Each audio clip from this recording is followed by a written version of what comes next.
Hello，大家好，我係喬寶寶啊。我中意馬拉就係人都知啦。我最中意咧就係飲拉茶食榴蓮。不過大家都知呢啲嘢食係好濕熱，馬拉又成日落水，成個人都好濕、好水腫，又易攰。有中醫朋友咧就介紹我用健之堂祛濕艾草貼。健之堂艾草貼係由中醫師調配嘅，針對亞洲人嘅體質同埋天氣而設。中醫師特登揀咗堪稱百草之王嘅艾草做主成分，可以疏通經絡、排走身體毒素、打返好個底，幫到你解決八大濕毒問題。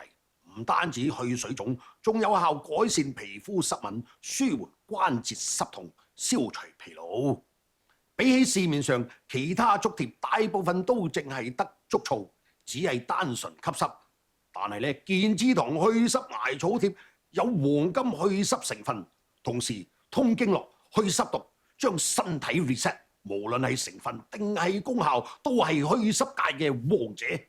中醫師親自調配強效祛濕艾草貼，用過嘅人95%都滿意佢去水腫嘅效果啊！犀利咧！健之堂艾草貼入邊有艾草、竹醋同其他天然成分，幫你去濕毒，啲毒排晒出嚟，成個人都輕晒，冇咁攰。咁點用呢？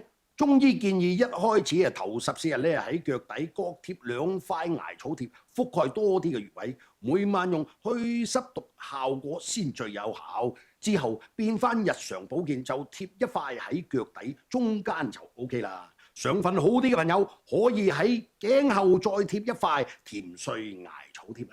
可唔可以冇晒濕氣就唔用呢？咁你首先要唔喺啲好潮濕嘅地方住。同埋唔好食煎炸生冷嘢，做到就唔使去濕啦。有時飲得太多酒食嘢又濃味，搞到啲皮膚好易痕，水腫又易攰。我第一日用咗健之堂塊貼真係嚇到令嘅，先知自己有濕有毒啊！keep 住貼咗7日塊貼終於冇咁黑啦，皮膚就冇再痕，真係勁 work 㗎。所以而家都 keep 住貼。我喬寶寶用過有效先介紹俾大家，所以話要成功去濕毒，一定要用由中醫師調配嘅健之堂祛濕艾草貼咧。